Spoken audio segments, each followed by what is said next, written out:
Hello, and welcome back to another episode of General Conference Conversations, the podcast where we have conversations about General Conference. I'm your host, Kaylin, and today we will be talking about Elder Oaks' talk, Following Christ.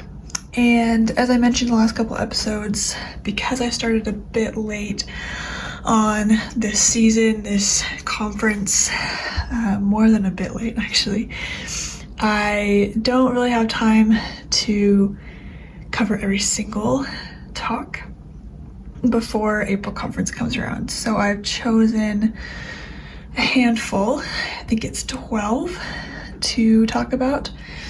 So this is the third that I've chosen, and this was the closing talk from the Saturday morning session.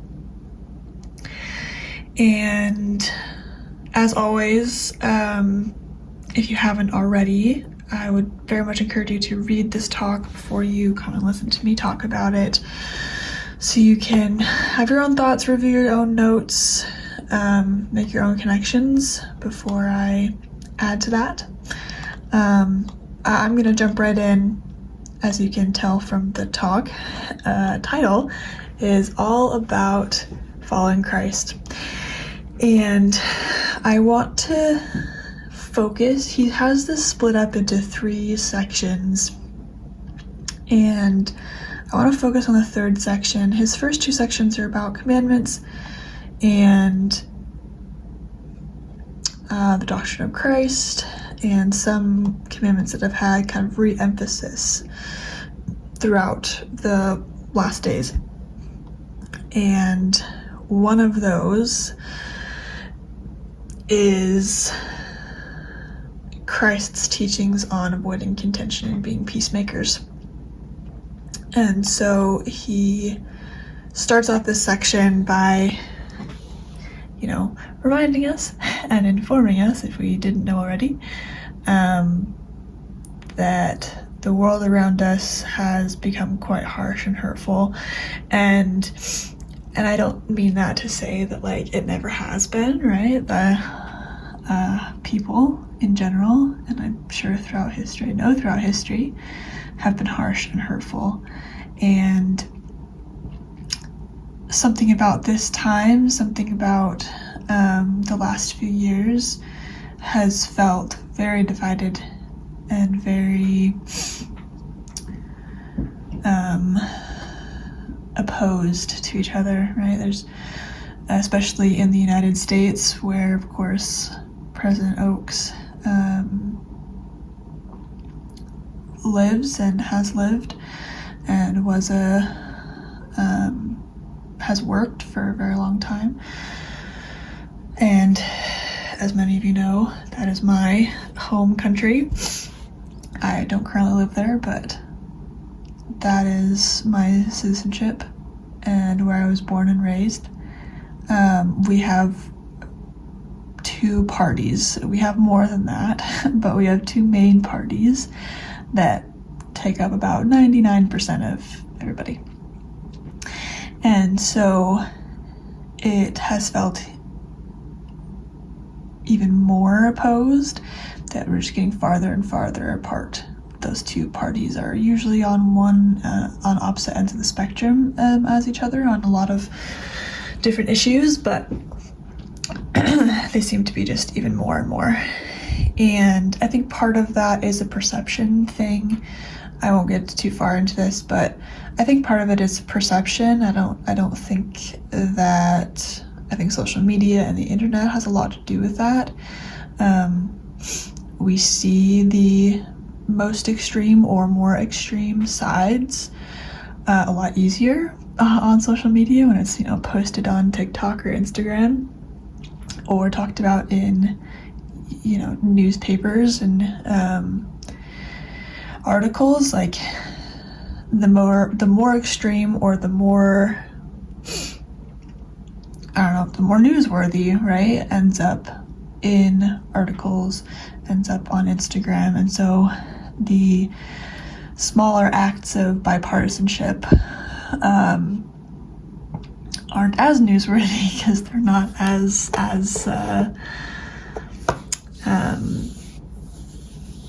they're not as big, right? They're not going to get a viewership. They're not going to get reads and clicks and watches as easily as a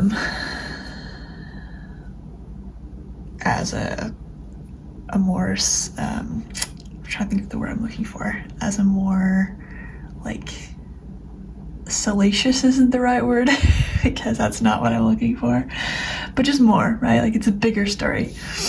And so I do think there is a perception there of it just keeps getting more and more divided, and I don't understand why.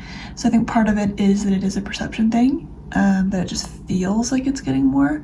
But I also do think that like it is happening, right? We are getting more and more opposed, diametrically opposed, to quote Hamilton, right? That like we feel like we're on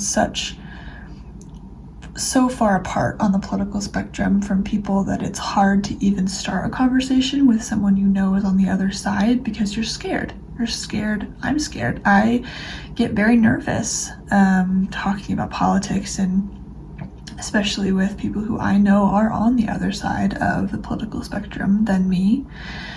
And often I just don't talk about it at all because I don't want to get into it. Or I don't feel like it's important, right? It is important, but it doesn't need to be talked about in every single relationship that I have with people. But as President Oakes points out, at the beginning of this section, he talks about how these very, very big differences on issues of public policy often result in hostility and hatred in both public and personal relationships, and it can sometimes even stop laws from being passed, or policies from being enacted, even on things that most citizens of a country, not just Canada or not just Canada or the US or but anywhere, right? If you have that feeling of, oh, we're never going to agree on anything, then you're never going to agree on anything, right? Like and so it can be really easy to then just nothing happens because you feel like you can't agree on anything, you can't make any sort of compromise. And so even on things where most of the population thinks it would be a good idea to pass a certain law or to enact a certain policy or make a certain decision, the actual policymakers can't get there. Or even just, the public population at whole doesn't think that the other side thinks it's a good idea either. And so it just ends up being a big mess. And it can get very hostile, right? Like, I personally, thankfully, have never had a conversation that has gotten super hostile, mostly because I do tend to stay quiet, and I just don't engage in conversations like that. And when I do, I'm quite careful with the ways that I speak, and that's just a personality thing for myself, as I tend to not I try not to be like crazy, like over the top about how I talk about things or react about things. And also just like the people that I do talk to about politics are very respectful people, but I know that it can get very hostile, and people get very hostile. It can be very disrespectful, very mean, and it can get dangerous. And so, of course, President Oakes is reminding us to follow Christ and the ways that he talked about, loving your enemies and blessing them that curse you, and condemning contention and not letting a spirit of contention be in your home or in your relationships. And he he straight up quotes a bunch from the Bible, and a bunch from past talks by President Nelson about being peacemakers, because this is also a big point that President Nelson has made over the last few years of being peacemakers and being true followers of Christ and letting God prevail in our lives.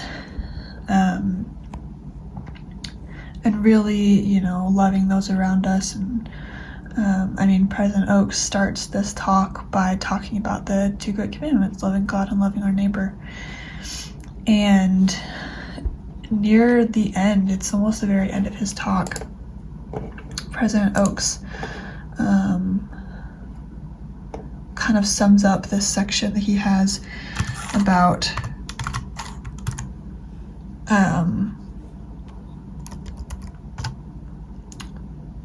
this and about avoiding contention and about being peacemakers. He says, potential adversaries should begin their discussion by identifying common ground on which all agree.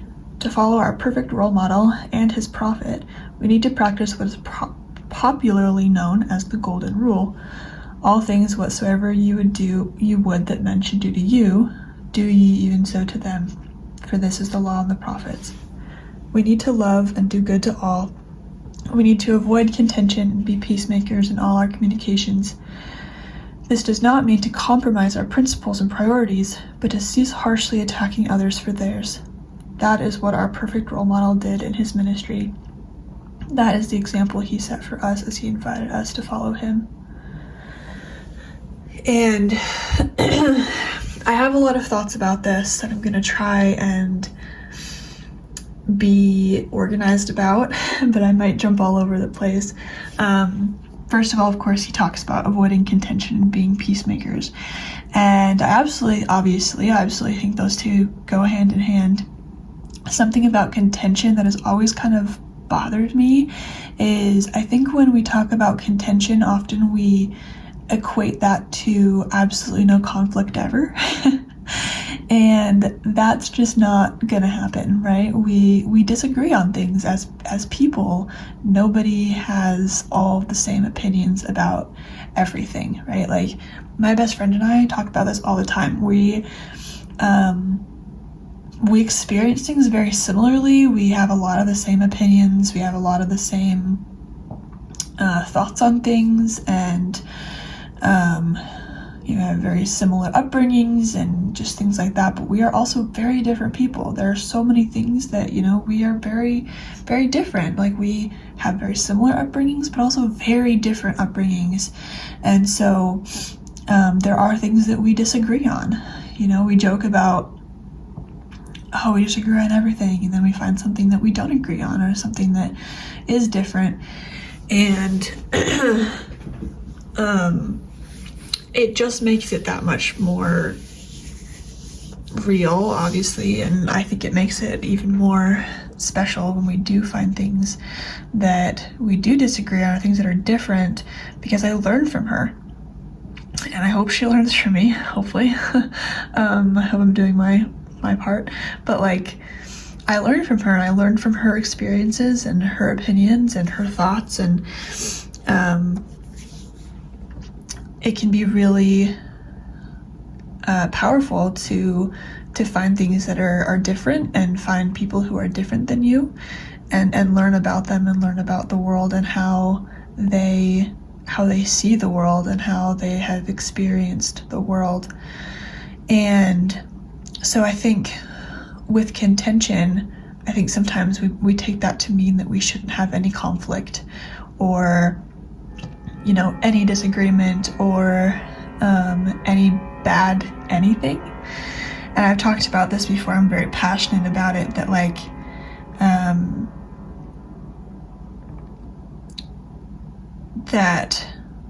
that negative emotions like anger and sadness and grief are not necessarily bad. It's how we process and how we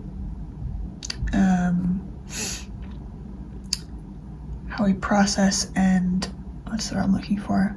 Express those emotions that can be bad, that can cause problems.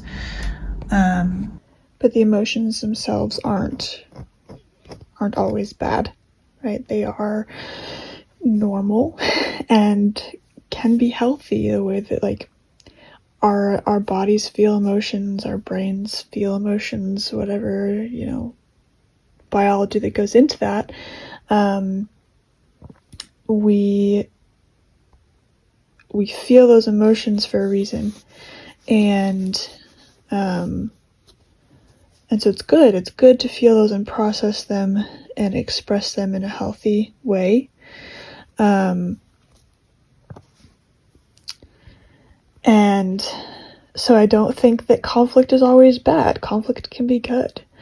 And when we equate contention with conflict, then anything that has even the slightest negative connotation becomes bad, and we step away from the conversation, or we avoid.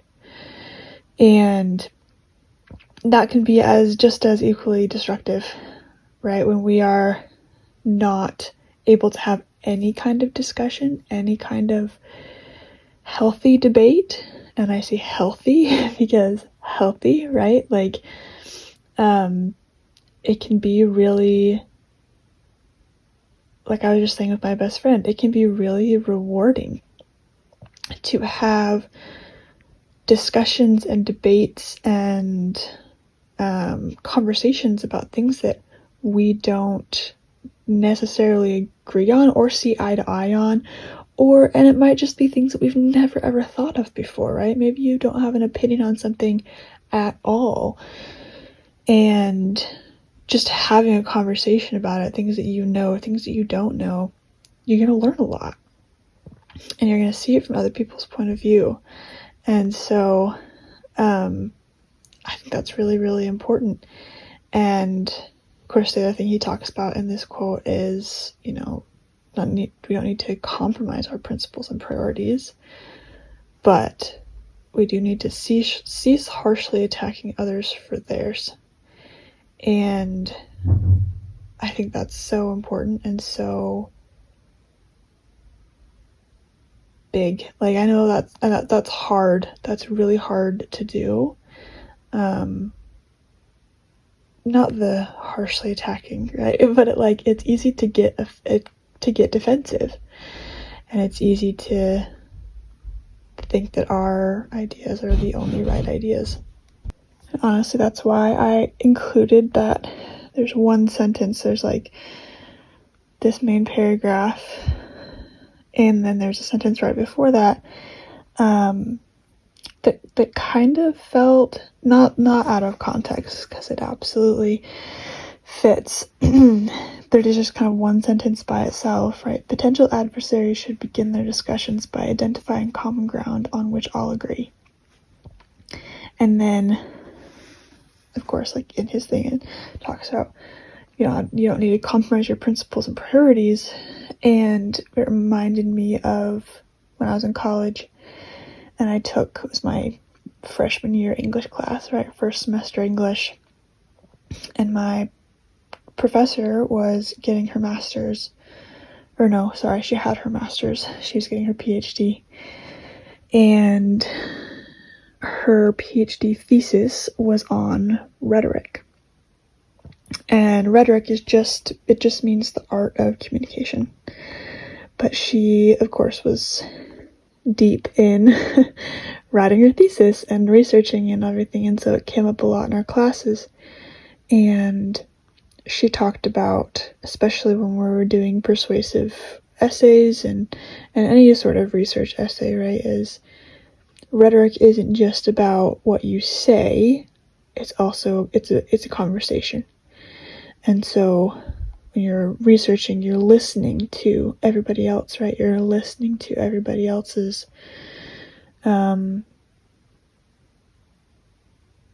opinions and thoughts and research, and, you know, and then letting them inform your opinions and your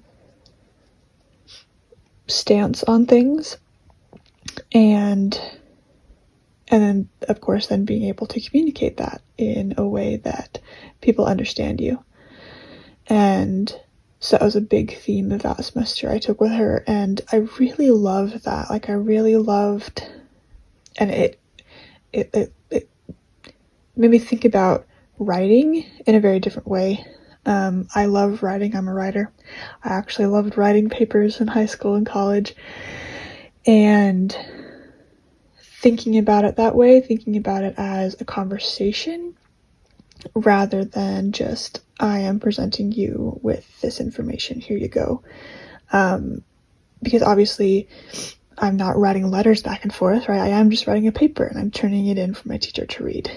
But in thinking of it that way, and I'm thinking of, I'm listening to all of these people, I'm hearing their stories and their opinions and their research and the things that they've found, and then incorporating that and communicating that in a way in my own writing.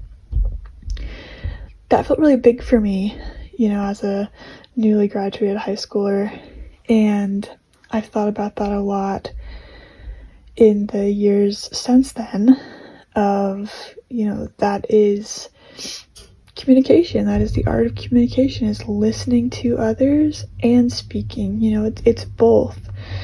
It's hearing what somebody has to say and finding common ground, and then voicing your own opinions and your own principles and your own priorities, as President Oak says, in a way that is clear and concise and possibly persuasive, if that's the way that you're going, right? If that's the way that the conversation is leaning. And I don't know, I just feel like it can be really powerful to listen first. And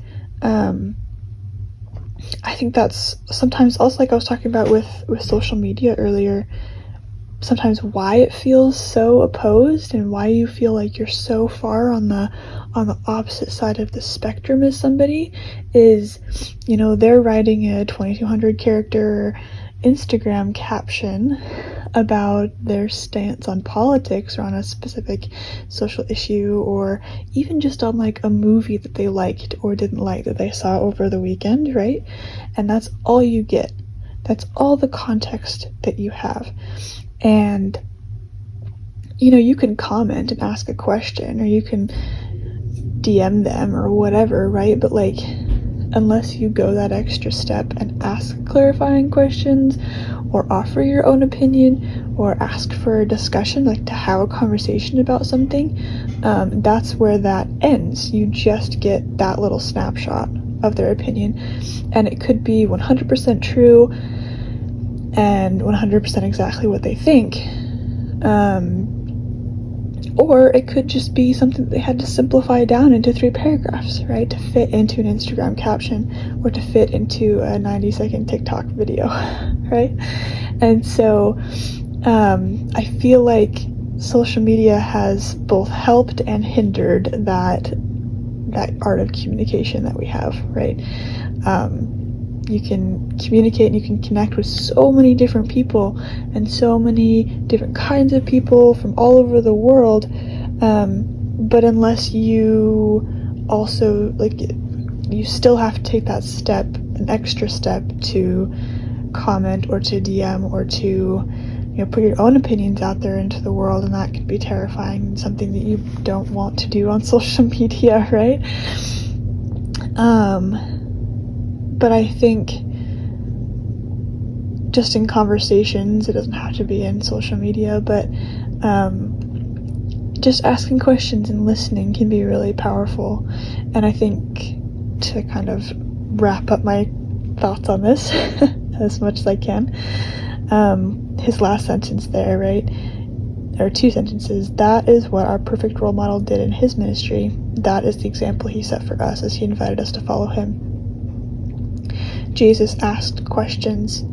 He tried to understand where each of his disciples were at before telling them a parable or teaching them something. Like, he came to people where they were, and he understood them before just spouting things.